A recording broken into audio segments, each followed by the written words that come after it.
Bom dia, pessoal.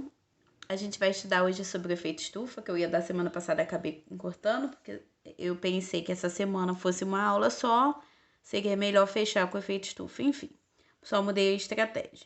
Continuando falando da poluição atmosférica, aí o efeito estufa, ela tá aí dentro, nesse pacote, e a gente vai fechar, porque a gente já viu basicamente na maioria das aulas no início do primeiro trimestre, no segundo trimestre, e agora no terceiro a gente vai fechar com chave de ouro falando mais um pouquinho sobre esse fenômeno que é natural, mas que é intensificado pelas nossas ações humanas, né?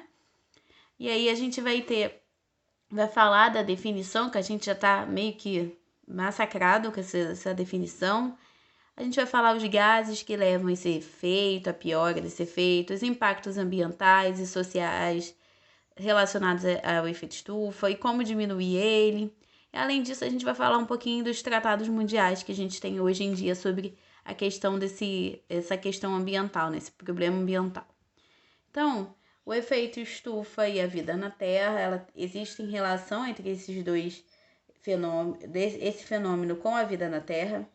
É importante lembrar que ele é de extrema importância quando ele está de uma forma controlada, porque ele ajuda a manter a temperatura da Terra, né, constante ao longo do dia, para que a gente não tenha variação de temperatura e que todas as espécies consigam sobreviver. Só que a intensificação dele levou ao problema conhecido como aquecimento global, que hoje em dia a gente já sabe que está causando uma extinção das tartarugas marinhas. Por quê? Vamos explicar por quê. Tartaruga é um réptil, que é um animal ectotérmico, que quer dizer o que essa palavra, esse xingamento? São animais que não vão conseguir manter sua temperatura corporal constante. Então, se a temperatura variar de fora do ambiente, a temperatura deles vai variar também, o que é ruim. Como eu falei, aquecimento global, eles vivem dentro da água, são animais marinhos, né? Tartaruga. Se o aquecimento global eleva a temperatura da Terra, eleva a temperatura do mar. O que a gente vai ter? A temperatura do ambiente, ou seja, da água, para as tartarugas é importante para determinar o desenvolvimento dos sexos das tartarugas, se vai ser fêmea ou macho. Temperaturas altas, acima de 30, geram fêmeas. Temperaturas menores que 29 graus vão gerar machos. O que vai acontecer com a temperatura muito alta? Vai desenvolver só fêmeas. E aí vai nascer poucos machos. Em questão de tempo, o que vai acontecer? Sem macho na água, as fêmeas não vão conseguir fazer sua reprodução e vai haver extinção da espécie porque vai faltar tartarugas machos devido ao aquecimento das águas. Então, basicamente isso. Ela é importante se ela tiver de forma controlada, mas se o efeito estiver intensificado, ela pode levar à extinção de algumas espécies, não somente das tartarugas. A definição do efeito estufa, basicamente, o efeito estufa... Desculpa, deixa eu botar pra cá, que é meio... É um fenômeno natural, né, produzido por gases da atmosfera que vão manter a temperatura adequada para a sobrevivência dos seres vivos. Isso é de forma natural. Porém, todo mundo sabe que a Revolução Industrial começou a queimar combustíveis fósseis, liberando gases como o gás carbônico ou outros gases poluentes na atmosfera. Ou seja, a partir da Revolução Industrial, começou a intensificação desse efeito estufa.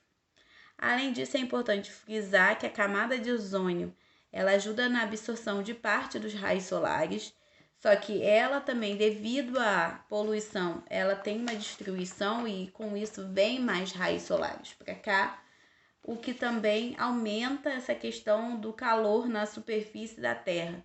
Tanto a intensificação do efeito estufa como a destruição da camada de ozônio faz com que a temperatura da superfície da Terra aumente.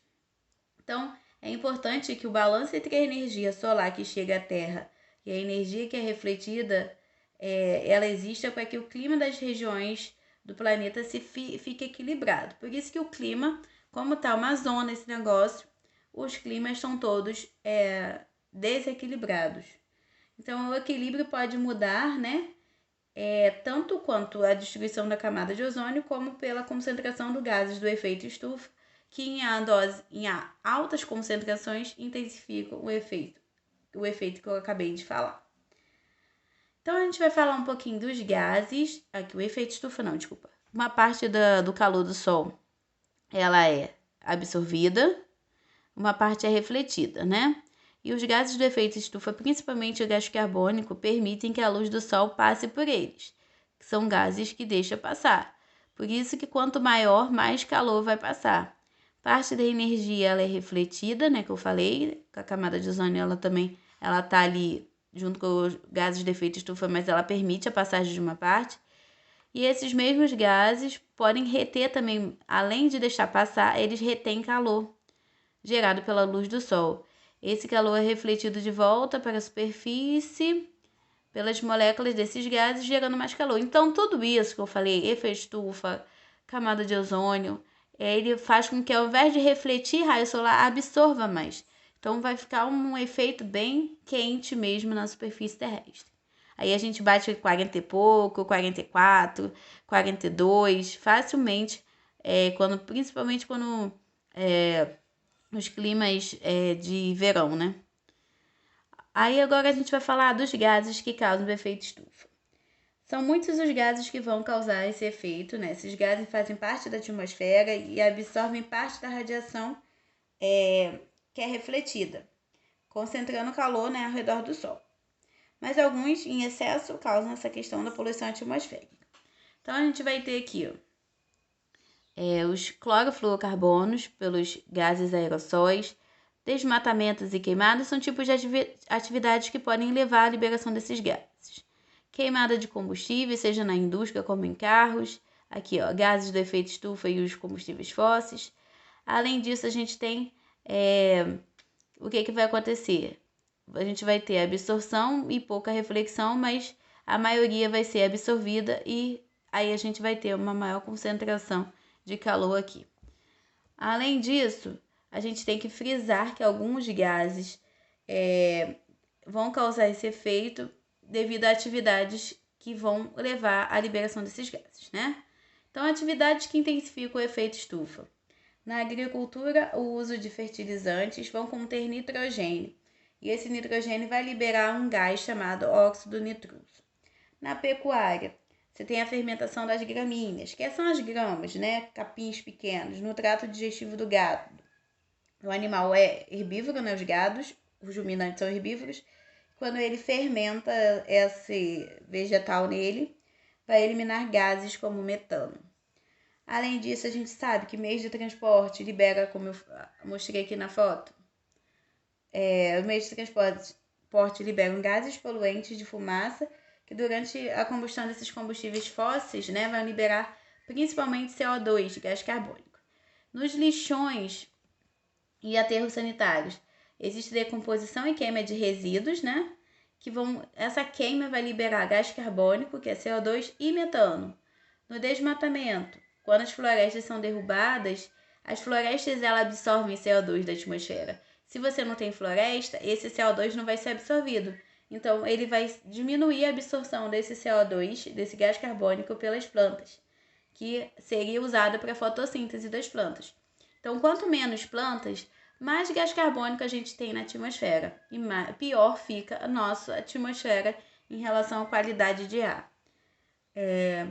Desmatamento e queimadas, elas estão aí juntos, né? A queimada, além de destruir a vegetação durante a combustão, que eu falei para vocês, que é a queima, a liberação do gás carbônico, e a gente tem nas indústrias geração de diversos tipos de substâncias poluentes, né? E gases, que a gente vai mencionar aqui. Gás carbônico, a gente tem os óxidos nitrosos, os vapores d'água, a gente vai ter os compostos de enxofre, que aí tem a ver com a questão da chuva ácida. Então, só para recapitular, vou falar de 2 gases principais. O CO2 é um gás que é bem emitido mesmo, em alta concentração, quando tem queima de combustíveis fósseis, queimadas de florestas, desmatamento. Sua quantidade aumentou muito após a Revolução Industrial. Falando do metano, ele gera mais calor do que o gás carbônico. É gerado na decomposição da matéria orgânica e também quando você tem uma criação de gado, e aí eles ficam liberando metano. E o refino de petróleo, que é o tratamento de petróleo, também libera bastante esse gás. O óxido nitroso, ele absorve pra caramba o calor mais do que o gás carbônico. É emitido no uso de fertilizantes, tratamento de dejetos, restos animais, queima de combustíveis fósseis e algumas atividades industriais liberam ele também, ou seja, a indústria libera muitos gases.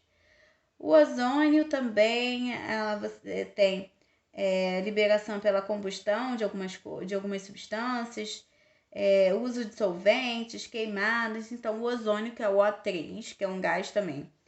O vapor de água é um gás que tem grande capacidade de absorção de calor e promove bem o aquecimento do ar. É muito liberado em algumas indústrias também, né? Que superaquecem as águas. E os clorofluorcarbonos, que são os CF6 daqui da vida, eles eram usados até um tempo atrás como aerossóis para perfume, tintas e inseticidas.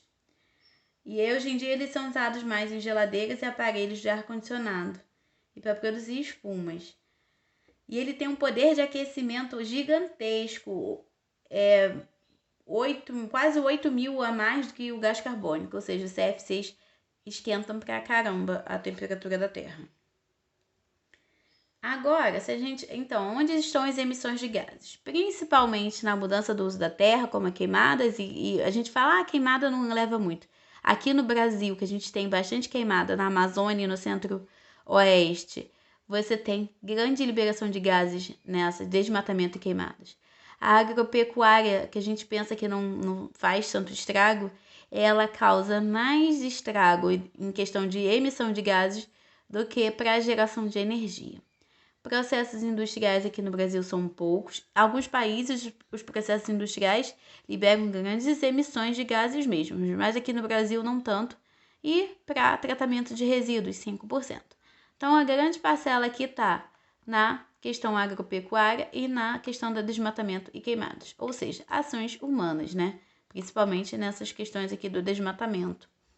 Algumas queimadas é importante dizer que são acidentais, né? Acidentais não, causadas pelos seres humanos, mas algumas são de ordem natural, devido ao clima seco, da característica do clima. E falando um pouquinho dos impactos ambientais, a aula é só para fechar mesmo as questões e sociais. O aumento do efeito estufa é igual, a gente associa, né, esse aumento ao aquecimento global. E junto com essa questão do aumento do efeito estufa e o aquecimento global, a gente vai ter alguns efeitos colaterais disso. Que seriam esses efeitos, tanto os ambientais como sociais? Derretimento das calotas polares e geleiras, porque gelo com calor faz o que? Derrete. Aumento da temperatura média global, que a gente já está acompanhando, que está cada vez mais quente. Extinção de várias espécies, como eu falei, o exemplo das tartarugas. E a gente vai ter extinção de outras espécies também que vivem no mar e que dependem dessa temperatura. Crise na disponibilidade de alimentos ou animais que vivem nessas condições polares. Crise na disponibilidade dos alimentos, porque vai haver uma menor produção agrícola. Alteração no regime de chuvas e também no clima, devido à mudança dessas temperaturas. Alteração na migração de aves, baleias, pinguins e outros animais, que são animais migratórios. Proliferação de insetos, que insetos amam a temperatura alta para poder fazer suas mudas e se desenvolver. Além disso, que eu não citei, uma coisa devido à falta de comida, à falta de recursos, pode ocorrer conflitos e competição tanto entre espécies animais quanto conflitos humanos mesmo, devido a problemas ambientais que a gente vai ter. E uma coisa que a gente sempre já bateu bastante, poluição leva a problemas de saúde. Na questão de poluição de ar, né, atmosférica, a gente vai ter alergias, problemas respiratórios e doenças transmitidas por vetores. Por que aumento das doenças transmitidas por vetores? Porque alguns vetores são insetos. Se eu prolifero insetos, eu vou aumentar os vetores, como, por exemplo, mosquitos, né? Mosquitos são grandes transmissores de doenças. E aqui, só para a gente fechar, né? Outras características podem ocorrer. Você pode ter a chuva ácida, que é a liberação desses gases que vão liberar substâncias ácidas que junto com a nuvem e a água vão vir como chuva ácida, causando destruição das florestas, e além de que pode destruir monumentos. Desequilíbrio da fauna e da flora. Outra coisa que pode acontecer, diminuição da taxa de fotossíntese das algas que ficou aqui dentro. Vai faltando fotossíntese, vai diminuir o oxigênio, vai faltar oxigênio. E aí as algas vão tentar crescer mais para poder compensar tudo isso, que é chamado eutrofização. Eu tô falando isso para vocês, que vocês vão ver daqui para frente. Então, além de tudo que eu falei, por que vai causar a extinção das espécies? Porque dentro da água você vai ter várias alterações. E aí, para compensar, vai ter toda essa movimentação. E algum crescimento exagerado de alga vai prejudicar a oxigenação daqui e as outras espécies podem vir à morte, né? Então, só para fechar nessas imagens, subida do nível do mar, os efeitos médio das águas do mar, submersão de muitas áreas, porque se sobe o nível do mar, se imagina a terra aqui, subiu o mar, as áreas que têm terra vão ficar abaixo dela. Contaminação de reservas de água doce, alterações de clima, intensificação dos movimentos populacionais, que as pessoas vão tendo a migrar para um lugar. Se submergiu a área que elas viviam, elas vão ter que procurar outro lugar, que elas não vão poder viver nessas condições alagadas. Aumento da desertificação por conta do aumento do calor, prejuízos na saúde, que vão ter doenças típicas de cada região, principalmente se forem regiões mais quentes. A gente falou de tudo isso, mas a gente tem que pensar como que a gente diminui esse efeito. São 3 pilares, né? 3 ideias básicas. Utilizar fontes renováveis de energia. Para quê? Para que a gente diminua o uso de combustíveis fósseis, que liberam muitos gases para a atmosfera. Diminuir o consumismo ou adotar consumo consciente de bens e produtos, que é a questão da sustentabilidade. Eu só vou consumir aquilo necessário. Embora os produtos fiquem obsoletos, ou seja, velhos, porque a tecnologia vai avançando, não há necessidade de a gente ficar trocando, por exemplo, celulares todo ano. E com isso, diminuindo o consumismo, a gente vai chegar ao terceiro, que é gerar menos lixo. Quanto menos lixo, menos poluição da água, do solo e do ar. E aí a gente vai ter, a gente vai conseguir acondicionar os resíduos, que são os lixos, de uma forma mais correta, tanto como na coleta seletiva, como em aterros sanitários, como em reciclagem mesmo, porque quanto menos lixo, mais fácil a gente tratar esse lixo. Então aqui, ó, a fonte de energia como energia eólica do vento, né, que são esses redemoinhos. Aqui é uma energia solar, que são os painéis, que a gente falou também. E o agravamento do efeito estufa demanda também a nossa mudança rápida no nosso estilo. Como eu falei, além dos combustíveis, a gente tem que pensar no consumismo e na geração do lixo que a gente vai ter. Então, essas imagens aqui é só para fechar a ideia do slide anterior. E existem tratados mundiais, né, que aí a gente não é uma ação menor, é uma ação maior de países, né, que se reuniram. Então, já é uma escala mais mundial. O que está sendo feito? Existe o protocolo de Kyoto, que foi feito em 97 no Japão, que começou a entrar em vigor depois de 2005, e os países comprometidos deveriam diminuir a emissão de gases de efeito estufa até 2012, mais ou menos. Foi ampliado para mais países em 2012 e está até hoje, né, 2020, e o Brasil se comprometeu também, né, a partir de 2012. E existe o Acordo de Paris em 2015, que é uma conferência com o objetivo assim mais completo, que é diminuir as consequências desse aquecimento global, porque já aqueceu, então a gente também tem que corrigir isso.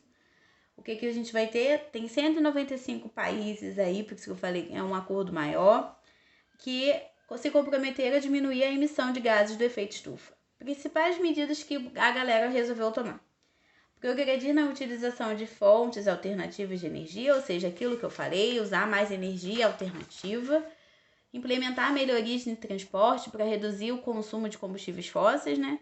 No Brasil é meio difícil, mas a gente tenta. Usar tecnologias limpas nas indústrias e fábricas, quanto menos poluentes gerar, melhor. Reduzir o desmatamento e queimadas, que eu falei, libera muito gás carbônico. E reflorestar áreas desmatadas com solos descobertos. Falando em reflorestamento, que foi um acordo de Paris, que eu falei que foi um acordo entre 195 países, a gente, em relação a reflorestar, a gente pode fazer a nossa parte. Como que a gente contribui para regular o efeito estufa? A gente pode plantar uma árvore. Não precisa ser uma árvore gigantesca. Acho que virou aqui, gente. Não precisa ser uma árvore gigantesca, mas se a gente... Ui, o celular virou aqui sem querer.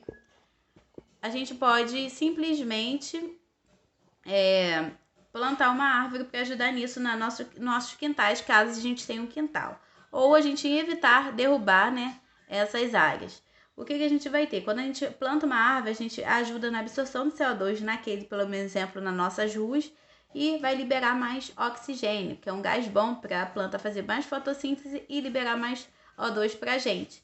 Então, a gente pode ajudar nisso, porque não plantar uma árvore, não precisa ser uma árvore gigantesca. Uma árvore de pequeno porte já vai ajudar. Quanto mais arborizado o local, melhor. E os governos municipais deveriam plantar mais árvores na cidade, sim, que além de ser sombra, ela melhora a qualidade de ar.